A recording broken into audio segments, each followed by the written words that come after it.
अस्सलामु अलैकुम वरहमतुल्लाहि वबरकातुहू। उम्मीद करता हूँ कि आप तमाम अहबाब खैर व खारिज से होंगे। आज हम एक न्यू और बेहतरीन इंफॉर्मेटिव वीडियो लेकर आप तमाम अहबाब के सामने हाजिर हुए हैं। आज हम यरूशलेम के बारे में जानेंगे। यरूशलेम क्या था और इसकी तारीख़ क्या थी और क्यों ये मुक़द्दस इसको माना जाता है। तकरीबन हर कौम के लिए ये मकाम क्यों मुक़द्दस रहा है। और हम इसराइल के बारे में भी जानेंगे इस वीडियो में, और इसराइल क्या है और ये कैसे वजूद में आया। तो हम चलते हैं अपनी वीडियो की तरफ।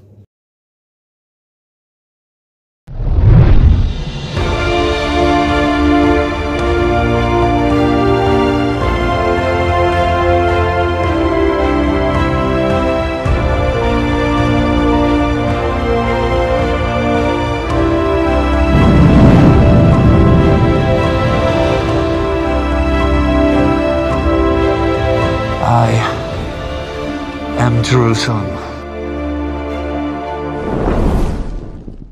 शहर यरूशलेम रोए ज़मीन पर वो वाहिद शहर है जिसे तीनों अलहामी मज़ाहिब यानी यहूदियत, मसीहियत और इस्लाम के मानने वाले इज़्ज़त व एहतराम की निगाह से देखते हैं और इसे मुक़द्दस सरज़मीन तस्लीम करते हैं। ये तारीख़ी शहर अपने अंदर मुख्तलिफ़ कौमों की तारीख़, उरूज व ज़वाल, जंग व जदल और दास्तानें समेटे हुए है, जिसने कुदरत और इंसान के हाथों तकलीफ़ें ही तकलीफ़ें बर्दाश्त की हैं। ये मुक़द्दस शहर कई बार उजड़ा और आबाद हुआ, लेकिन आज भी यरूशलेम लोगों के दिलों में एक इनफरादी मकाम रखता है। शहर यरूशलेम अपनी ज्योग्राफिकल लोकेशन के लिहाज से भी अजीब तरीन शहर है। ये शहर ढलवान पहाड़ी पर वाक़ है जो जज़रेल की सरजमीन से लेकर उक़बा तक फैला हुआ है, जो जुनूब और मशरिक़ के अलावा पहाड़ी के दरमियान घिरा है।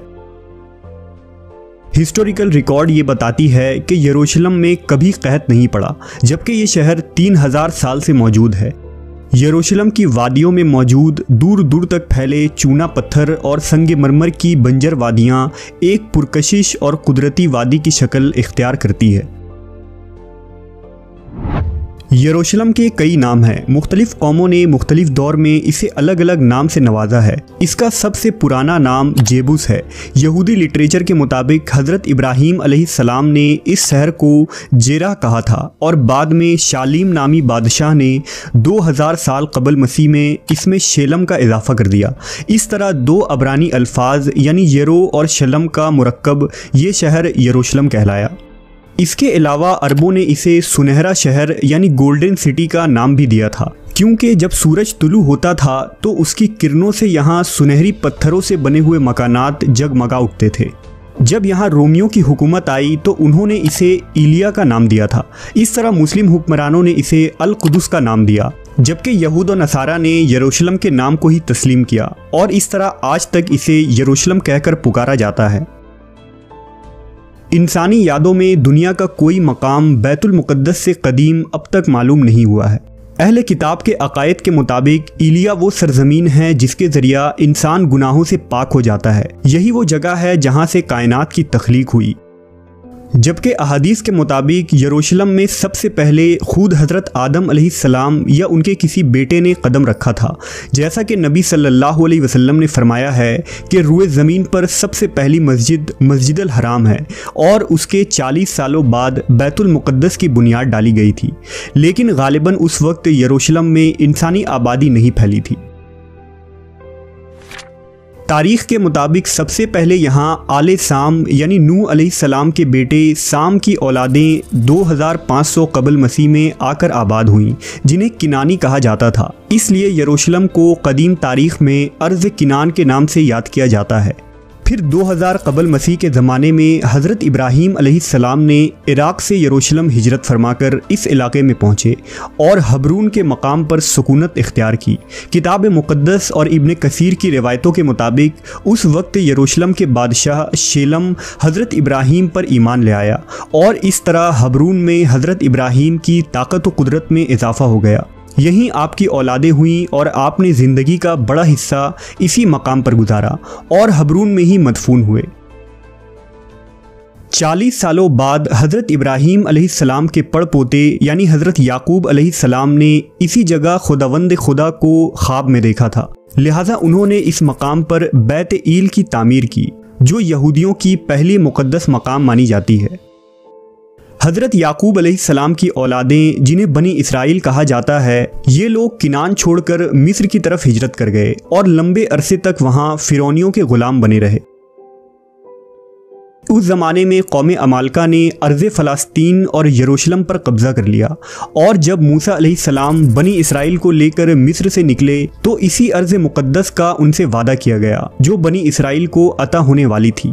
उस वक्त इसराइलियों की तादाद 7 लाख से भी ज़ायद थी। मूसा अलैहिस्सलाम की ज़िंदगी में बनी इसराइल फ़लस्तीन में दाखिल न हो सके, लेकिन आपके बाद आपके जानशीन हज़रत यूशा बिन नून की रहनुमाई में बनी इसराइल ने कौम अमालका से जंग लड़ी और उन्हें फतह नसीब हुई। इस तरह दोबारा बनी इसराइल फ़लस्तीन के नवाही इलाकों में आकर आबाद हो गए। दाऊद अलैहिस्सलाम के बादशाह बनने तक बनी इसराइल का दारुस सल्तनत हबरून ही था, क्योंकि अब भी मरकज़ी शहर यरूशलेम पर अमालका का कब्ज़ा था। लिहाजा हज़रत दाऊद अलैहिस्सलाम ने 2 लाख के अजीम लश्कर के साथ यरूशलेम पर हमला कर दिया और अमालका को मुकम्मल शिकस्त देकर यरूशलेम को अपनी हुकूमत में शामिल कर ली। यहीं से यरूशलेम की अजीम सियासी तारीख़ का आगाज़ होता है। हज़रत दाऊद अलैहिस्सलाम के दौर हुकूमत में यरूशलेम के हमसाया शहरों ने भी बनी इसराइल से अमन का मुआहदा कर लिया। दाऊद अलैहिस्सलाम ने यरूशलेम के चारों तरफ ऊंची ऊंची फसीलें कायम की और बड़े बड़े चश्मे खुदवाए गए, पथरीले वादियों में बागात लगाए गए और यरूशलेम में इबादत के लिए एक हैकल की तामीर करवाई गई, जिसमें ताबूत सकीना को रख दिया गया। ये वो पाक तरीन जगह था जो यहूदियों के लिए सबसे मुक़द्दस माना गया है। इस हैकल को हज़रत दाऊद के बेटे सुलेमान अलैहिस्सलाम ने मुकम्मल की और उस जगह ऊंची और बेहतरीन इमारत की तामीर करवाई, जिसमें बड़े बड़े शाहराह, कमरे और बरामदे बनाए गए। इस हैकल सुलेमानी को मुकम्मल होने में पूरे 13 साल का अरसा लगा। अब यरूशलेम बनी इसराइल का दारुस सल्तनत करार पाया और शहर की शान व शौकत में मज़ीद इजाफा हो गया। शहर में सैकड़ों नहरें खुदवाई गईं, सड़कें पुख्ता किए गए और इस तरह यरूशलेम अपने दौर का सबसे खूबसूरत तरीन और अजीम तिजारती मरकज़ बन गया।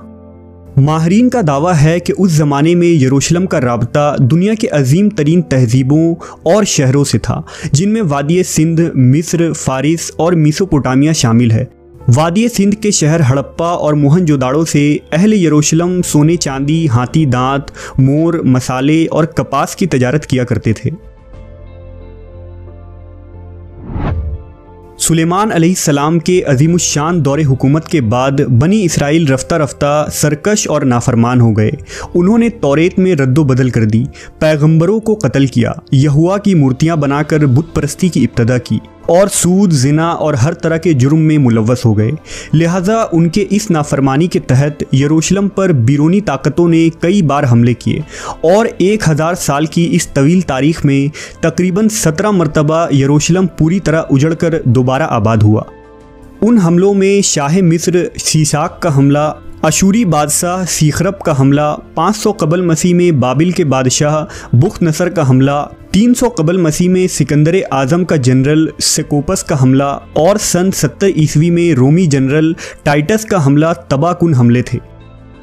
उनमें बुख्त नसर और टाइटस के हमले से यरूशलेम और यहाँ आबाद लोगों को सबसे ज़्यादा नुकसान पहुँचा। उस हमले में हैकल मुकम्मल तौर पर तबाह हो गया, तौरेत के नुस्खे जला दिए गए, इसराइली औरतों को असीर बना लिया गया, शहर में कत्ले आम हुआ, यहूदियों के तमाम मालो असबाब लूट लिए गए और यरूशलेम के तमाम अजीम मोहल्लात और तामीरात पत्थर के ढेर में तब्दील हो गए। टाइटस के हमले के बाद तकरीबन 5 सदियों तक शहर यरूशलेम बाज़नतीनी सल्तनत यानी ईसाई हुकूमत का हिस्सा रहा और फिर 5वीं सदी ईस्वी में इस्लाम की आमद के साथ यरूशलेम की तारीख़ में एक नए बाब का आगाज़ होता है। हज़रत मोहम्मद सल्लल्लाहु अलैहि वसल्लम नबूवत के 7वें साल सफ़र इसरा व मिराज पर तशरीफ़ ले गए। इस दौरान आप सल्लल्लाहु अलैहि वसल्लम मस्जिद हराम से बैतुल मुक़द्दस पहुँचे और तमाम अंबिया कराम की नमाज की इमामत करवाई और फिर इसी मकाम से बुराक पर सवार होकर 7 आसमानों के सफ़र पर रवाना हुए। इस तरह काबा शरीफ और मस्जिद नबवी के साथ यरूशलेम के बैतुल मुक़द्दस को इस्लाम का अहम तरीन मकाम का दर्जा हासिल हुआ।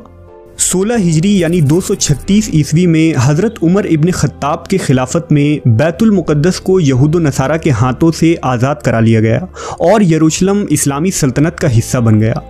86 हिजरी में अमवी खलीफा अब्दुल मलक बिन मरवान ने मस्जिद अक्सा की तामीर कराई और खलीफा अब्बास मंसूर ने मस्जिद की मरम्मत कराई। मुसलमानों के यरूशलेम फ़तह करने के बाद कई अरब कबाइल वहां आकर सुकूनत पज़ीर हो गए और कुछ अरसे में ही यरूशलेम एक खालिस अरब इलाका में तब्दील हो गया। बनु अब्बास की खिलाफत तक यरूशलेम इस्लामी रियासत का हिस्सा रहा, लेकिन जैसे ही खिलाफत कमज़ोर पड़ने लगी तो 1099 ईस्वी में सलीबियों ने बैतुल मुक़द्दस को मुसलमानों से छीन लिया और यरूशलेम में मुसलमानों के खून से होली खेली गई। तकरीबन 88 साल तक ये शहर सलीबियों के कब्ज़े में रहा और आखिरकार क़िबला अव्वल की आज़ादी के खातिर 16 जंगें लड़कर सलाउद्दीन अय्यूबी ने 1187 ईस्वी में यरूशलेम को दोबारा आज़ाद करवा लिया। सलाउद्दीन के बाद तकरीबन 700 बरसों तक यरूशलेम इस्लामी सल्तनत का हिस्सा रहा।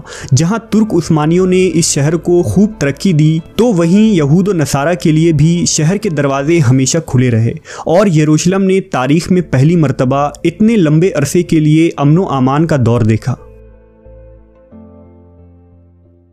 लेकिन फिर साल 1917 में खिलाफत उस्मानिया के ख़ात्मे के बाद यरूशलेम दोबारा फितना व फसाद का मरकज़ बन गया और 1948 ईस्वी को अमेरिका, बरतानिया और फ्रांस की साजिशों से अर्ज़ फ़लस्तीन के ख़ित्ता में सिहूनी सल्तनत कायम की गई और यहूदियों ने यहाँ इसराइल के क़याम का ऐलान कर दिया। लिहाजा अरब ममालिक इसराइल के ख़ात्मे के लिए मैदान जंग में कूद पड़े, लेकिन यूरोप और अमेरिका के सहारे से इसराइल ने अरब ममालिक को शिकस्त दे दी और फिर 1967 ईस्वी में 6 रोज़ा अरब इसराइल जंग के बाद यहूदी यरूशलेम और बैतुल मुक़द्दस पर भी काबिज़ हो गए। अरब इसराइल जंग में फ़तह के बाद यहूदियों ने यरूशलेम समेत फ़लस्तीन के मशरिकी इलाकों पर भी कब्ज़ा कर लिया, जिसे आलमी बरादरी आज भी एक गैर कानूनी कब्ज़ा करार देती है। सिर्फ यही नहीं बल्कि वक्त के साथ इसराइल फ़लस्तीन के मज़ीद मुस्लिम इलाकों पर कब्ज़ा करता चला गया, जो आज तक जारी है। इन कब्ज़ों के रद्द अमल में हर साल फ़लस्तीन में इसराइल की इंसानियत सोज़ जुल्म के मनाजिर देखने को मिलते हैं। इसमें कोई शक नहीं कि फ़लस्तीनी मुसलमान अब तकरीबन 1 सदी से तकलीफ़ और आजमाइश की चक्की में पिस रहे हैं और ये दुनिया की वाहिद कौम है जो खुद अपने ही इलाके और अपने ही वतन में मुहाजिरों की सी ज़िंदगी गुजारने पर मजबूर है। लेकिन ये भी सच है कि दुनिया भर के मुसलमानों के दिल अहले फ़लस्तीन के साथ धड़कते हैं और वो किसी भी सूरत इसराइल का गासिबाना कब्ज़ा तस्लीम करने के लिए तैयार नहीं है। फ़लस्तीन का गम उम्मत मुस्लिमा का मुश्तरका गम है और ये बात भी रोज़े रोशन की तरह आया है कि बैतुल मुक़द्दस का मसला फ़कत अहले फ़लस्तीन का मसला नहीं बल्कि पूरी उम्मत का मसला है। अहदीस के मुताबिक कुर्ब क़यामत में यरूशलेम जंगों का मरकज़ होगा और वहाँ इस्लाम का गलबा होगा। हज़रत ईसा अलैहिस्सलाम का नुज़ूल भी इन्हीं इलाकों दमिश्क के मशरिक़ में सफ़ेद मीनार के पास होगा और वो दज्जाल को बाब लुद के पास कत्ल करेंगे। बाब लुद फ़लस्तीन के इलाके में बैतुल मुक़द्दस के करीब है और इस तरह फितना याजूज माजूज की हलाकत और इंतहा भी बैतुल मुक़द्दस के करीब जबल अल खुम्र के पास होगी। और क़यामत के करीब वो वक्त भी आएगा जब एक मोमिन जमात के हाथों मुसलमान ईलिया यानी बैतुल मुक़द्दस में इस्लाम का झंडा नस्ब करेंगे।